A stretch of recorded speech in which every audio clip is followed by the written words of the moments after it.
Hola a todos mis hermanos, paz y gracia sea con cada uno de ustedes. Hoy en esta vitamina de amor quería compartir una historia de un apóstol que muchos conocemos, que es el apóstol Pedro, o famoso San Pedro. Cuando yo puedo ver la historia de Pedro, puedo ver la historia de una persona real, como tú o como yo, pero que en sus tiempos después de la crucifixión de Jesús fue usado por el Espíritu Santo. Pedro no se llamaba Pedro, sino que se llamaba Simón. Jesús le dice muchas veces Simón, hijo de Jonás. Pero Jesús le cambia el nombre y le pone el nombre de Pedro, que significa piedra, que es de ahí donde sacamos que sobre ti edificaré mi iglesia.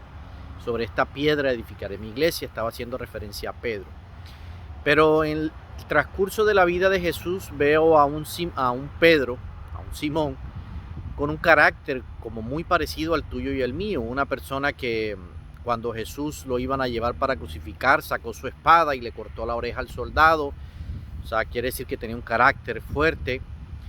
También vemos a un Pedro que negó a Jesús 3 veces, a pesar de que había estado con él 3 años y medio, lo niega por miedo. Esa es una característica también de nosotros muchas veces los seres humanos. Veo a un Pedro que recibió revelación cuando le dijo a Jesús que él era el Cristo. Jesús le dijo, eso no te lo ha revelado ni carne ni sangre. Veo a un Pedro que también se dejó usar por Satanás cuando Jesús le dijo que iba a ser crucificado. Y Pedro empieza a persuadirlo para que eso no suceda y Jesús le dice, apártate de mí, Satanás. Entonces veo a un Pedro como una persona muy normal, a la que Dios escoge, así como hace 2 semanas les conté de la historia de la samaritana, que fue la primera predicadora que Dios utilizó, por así decirlo, para llevar el evangelio a los gentiles. Y tenía una vida también normal, una vida llena de pecado, una vida como una persona normal como tú y como yo. Incluso después que Pedro recibe el Espíritu Santo en el día de Pentecostés, Pedro como que sigue siendo de alguna u otra forma esa misma persona humana, ese mismo ser humano, a pesar de estar siendo utilizado por Dios. En el libro de Gálatas, en el capítulo 2, vemos a Pablo que reprende a Pedro y le dice hipócrita. Entonces cuando yo veo a esto, veo la historia de la vida del apóstol Pedro, de San Pedro, veo que a pesar de que Dios lo utilizó, a pesar de que fue una persona que le sirvió al Señor, veo una persona también normal, veo una persona que luchaba con sus defectos, que luchaba con sus errores, y a pesar de haber sido libertado por Jesús de la esclavitud del pecado, sigue siendo un ser humano. Y veo que al final de su vida Pedro aún incluso dio su vida por Jesús, o sea, permaneció fiel. Y una de las cosas que más nos deja ver esta historia de Pedro es como el amor que Jesús nos tiene hacia nosotros. Cuando yo te estoy hablando de la gracia, que muchas veces he hablado de la gracia, que es ese favor inmerecido de Dios hacia nosotros, hablo de ese amor que Jesús nos tiene a pesar de nuestros defectos, a pesar de nuestros errores. Ese amor está ahí al alcance de nosotros.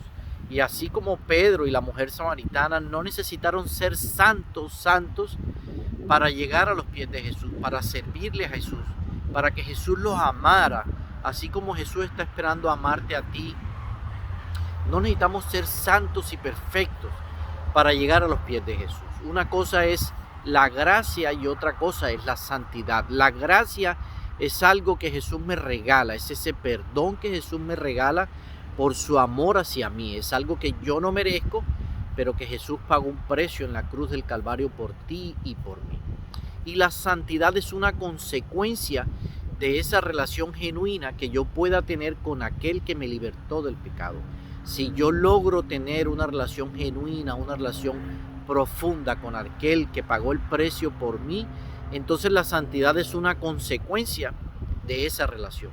Pero yo no necesito ser santo para recibir gracia, al contrario, la gracia lo que hace es que me limpia de mis pecados y mis faltas. Entonces es un ejemplo que les voy a poner. Cuando en la antigüedad se compraban los esclavos, la persona que compraba el esclavo, ¿cierto?, se hacía dueño de él, y ese esclavo tenía que servirle de por vida a esa persona que lo había comprado. Y de alguna forma Jesús nos liberta de la esclavitud del pecado. Es decir, nosotros cuando no tenemos nuestra fe en Él estamos esclavos del pecado. Y Él pagó un precio, ¿cierto?, para libertarte del pecado. Quiere decir que ya no eres esclavo del pecado. Ahora le vas a servir a aquel que te libertó del pecado.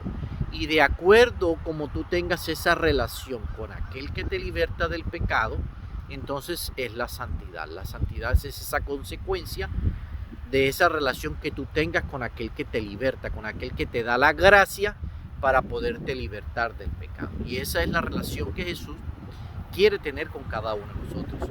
Pero como les decía en el mensaje anterior, Jesús no está esperando a que nosotros cambiemos, a que nosotros dejemos aquello, a que nosotros hagamos esto para poder estar dignos delante de su presencia, porque nunca lo vamos a estar.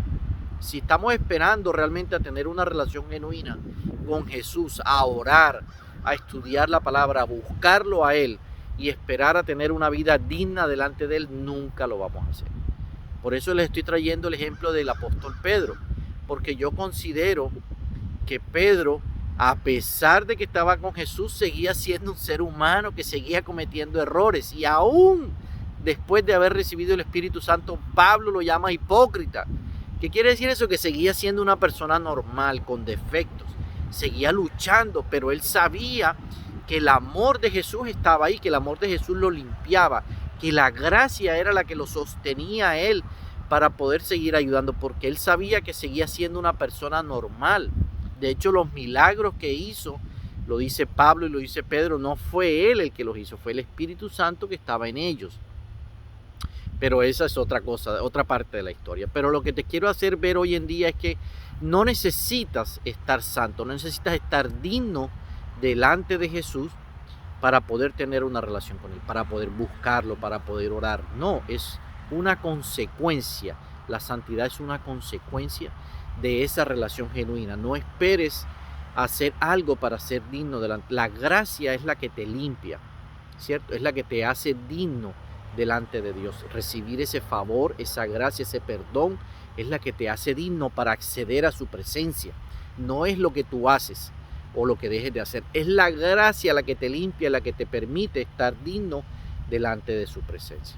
Espero que este mensaje, mi hermano, construya tu vida, la edifique, y espero que te ayude en este caminar, a tener una relación genuina con nuestro Creador, con nuestro Salvador. Que la paz, la gracia y la misericordia de Dios estén con cada uno de ustedes. Dios te bendiga, mi hermano.